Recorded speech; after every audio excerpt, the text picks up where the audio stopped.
Et un petit mot sur la méditation. J'étais content parce que tu as cité plusieurs fois Fabrice Midal. Ouais. Et c'est lui qui m'a vraiment fait comprendre qu'est-ce que c'était la méditation. Se foutre la paix, j'aime beaucoup cette image qu'il a donnée. Ouais, la pleine présence. Tout à fait. Pour moi, c'est la base de mon enseignement, de ce que je partage, c'est de ramener de la pleine présence à nos vies et de la pleine conscience. Parce que comme tu sais, l'être humain est un être d'habitude et pour changer de vie, améliorer la qualité de sa vie, c'est important en pleine présence et en pleine conscience d'implémenter des habitudes plus vertueuses. Ouais. Et du coup, tout ça, ça demande une pratique. Et comme tu l'as vu ce matin, dans la façon très laïque dans laquelle je partage la méditation, parce que la méditation, au final, c'est quoi? C'est la définition commune de toutes les techniques de méditation, c'est de ramener son attention à l'objet de la méditation. Et les objets de la méditation, il y en a des milliers. C'est comme le sport, il y a des milliers de sports. La chose commune à tous les sports, entre le ping-pong, le judo ou la danse bretonne, c'est simplement de bouger son appareil musculo-squelettique, de le mettre en mouvement. C'est une définition commune. La définition commune à toutes les méditations, c'est de ramener son attention à l'objet de la méditation, c'est de muscler son muscle de l'attention. Et je dis toujours que les deux ailes du méditant, pour moi, peu importe la tradition, c'est awareness and equanimity. C'est la pleine conscience, la conscience et l'équanimité. L'équanimité, ça veut dire la capacité d'observer sans juger. Et du coup, ça, c'est une qualité extraordinaire qu'on peut développer tous les jours, qui s'entraîne et qui permet de reprendre les commandes de sa vie et qui va nous aider dans tous les champs de notre vie. Ouais, c'est un entraînement de l'esprit. Exactement, c'est un entraînement de l'esprit, un entraînement de l'attention. Et ça permet aussi, comme je le dis souvent, c'est une douche, c'est un nettoyage de notre filtre à travers lequel, mes amis, on expérimente le monde. On expérimente la vie à travers notre esprit. Et c'est peut-être, probablement, la chose pour laquelle on porte le moins d'intention et d'attention. On prend des douches tous les jours parce que sinon on sent mauvais. Si je prenais pas de douche, tu me dirais, David, tu sens mauvais, je m'éloigne. Mais est-ce qu'on se nettoie l'esprit? Si on ne s'est pas nettoyé l'esprit depuis 3 jours, comme le corps, l'esprit va sentir mauvais. Du coup, ces négativités, elles vont transparaître. Les gens vont sentir qu'il y a quelque chose dans le champ énergétique à la rencontre qui va pas, quoi. Les gens sont lourds. Eh bien, c'est la même chose. C'est important. Si je m'étais pas lavé depuis 3 jours, pareil, on sent ça. Il y a quelque chose qui se passe. C'est la même chose. C'est très simple. Je l'explique toujours de cette façon, très simple, à comprendre, à avoir une image mentale très claire et très simple. Eh bien, d'avoir des pratiques respiratoires ou une pratique méditative, peu importe celle qui vous convient, mais elle est importante parce que ça permet de nettoyer son filtre. Et quand le filtre est propre, la vie, on l'aperçoit différemment. Donc encore une fois, tu vois, c'est simple, mais c'est pas simpliste. Ouais. Et c'est juste une façon. Et ça me rendait triste dans toutes mes années, toutes ces années depuis lesquelles j'accompagne des gens, quand j'ai des gens qui viennent vers moi qui me disent « Ah mais moi la méditation, c'est pas pour moi David, hein, j'ai essayé, c'est pas pour moi. » Et je lui dis « Mais comment? Est-ce que c'est pas pour toi de te laver les dents ou de te laver les mains ?» Pourquoi tu me dis ça? Parce que je dis c'est la même chose. Il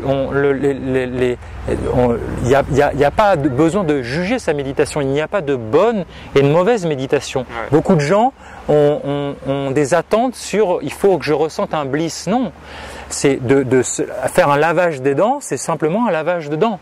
Il n'y a pas de... C'est je pense, une mauvaise communication à la base par certains enseignants. Et c'est simplement... c'est le fait de pratiquer et tout le monde est capable de faire 1 minute de méditation et ça commence par ça. Et 1 minute où tu es avec toi, où tu poses ton corps, je te donne toujours cette image d'un verre qui contient de l'eau argileuse. Si tu n'arrêtes pas de l'agiter, le verre c'est le corps et l'eau argileuse c'est l'esprit. C'est opaque, tu vois rien.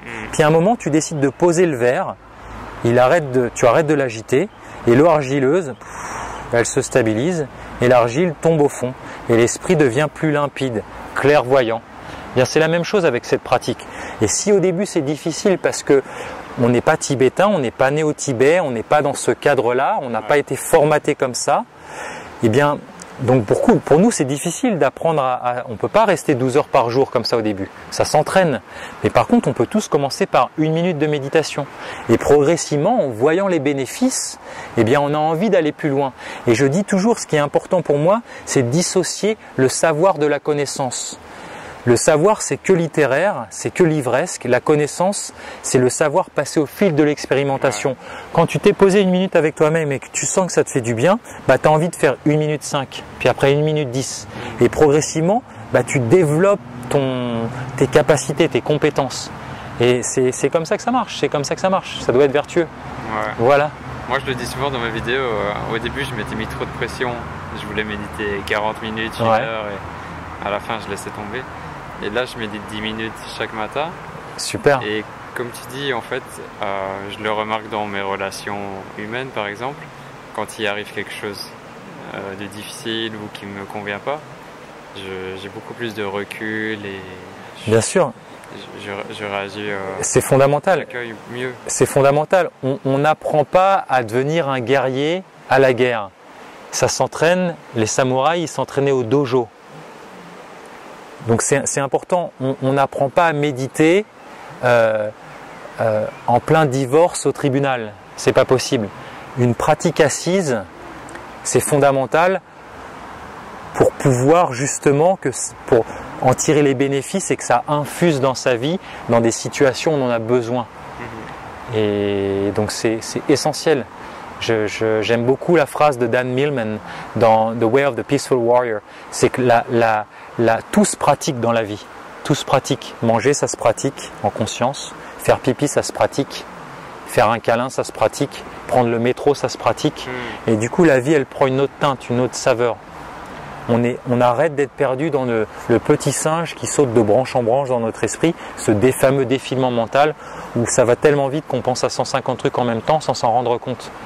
Tu vois, on ramène, notre qualité d'être, elle change parce qu'on ramène plus de présence et plus de conscience à sa vie dans tout ce qu'on fait, dans tout ce qu'on est. Ouais, c'est ça. Et comme on fait les petites choses, on fait les grandes choses, comme tu le sais. Voilà mon Stéphane. Je ne veux pas prendre trop de ton temps, juste je pense que ça pourrait être intéressant pour les abonnés de nous dire pour ta formation vidéo, qu'est-ce qu'elle contient et comment on peut l'obtenir. Alors la formation vidéo et le livre et les stages, on peut y avoir accès sur le site internet www.lifeforcewithyou.com. Donc la force de vie avec vous en anglais, lifeforcewithyou.com, ou simplement en tapant sur Google David Tan et Life Force, David Tan TAN, vous trouverez. Et bah, écoute, le challenge de cette vidéo, de cette petite formation, c'est de guider les gens à travers les principes qui gouvernent chacun de ces piliers et de leur proposer 10 exercices clés qui vont illustrer chacun de ces piliers pour les accompagner sur qu'est-ce qu'on fait concrètement la première demi-heure quand on se lève le matin. Pour commencer à se nourrir et à se recharger. Commencer par s'occuper de soi pour se remplir et pouvoir mieux communiquer avec ce qu'on aime et avec les gens, avec les choses qu'on a à faire dans la journée. Mais ça commence d'abord par prendre un rendez-vous avec soi-même. Donc ça, c'est le challenge de ces vidéos. Et le livre est un très bon complément parce qu'il y a un peu plus de neurosciences, il y a plus d'outils et ça permet c'est un guide, c'est le manuel sur la régénération de la santé et de la vitalité et ça permet d'avoir un plus grand panel et d'avoir des explications un petit peu plus en profondeur. Et puis surtout, l'idée c'est que les gens, c'est de donner un premier accès pour les gens pour qu'ils viennent ensuite en stage pour vivre vraiment l'expérience parce que pour moi dans ma pédagogie, ce qui est fondamental, c'est d'aligner la tête, le cœur et le corps. On a une tête pour comprendre ce qu'on fait, donc c'est important de donner un minimum d'informations sur la physiologie, sur comment ça se passe. On a un cœur pour accueillir, on a un corps pour intégrer. Et du coup, tout ce que je fais, c'est sous forme ludique, mais ça passe par le corps, parce que par le corps, il n'y a pas de blocage, le cœur accueille et la tête comprend. Et souvent, tu sais que beaucoup de gens que tu accompagnes ou que j'accompagne, souvent on est passé en thérapie et puis il y a des gens qui vous disent « Ah non, ne parlez pas de ci ou de ça, je sais que c'est ça » et tu leur demandes « Est-ce que ça va mieux ?» Après 20 ans d'analyse, non, pas vraiment. Pourquoi ? Parce que ça reste dans la tête, donc peut-être à un moment c'est intéressant d'ouvrir la valve ici, de faire descendre dans le cœur et surtout d'intégrer dans le corps. Pardon.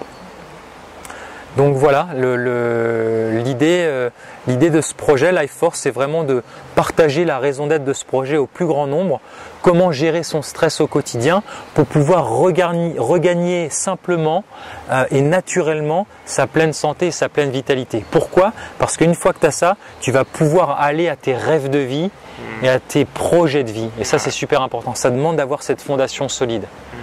Voilà mon Stéphane. Bah, bravo pour ce que tu fais. Merci beaucoup. Tout l'accompagnement que tu...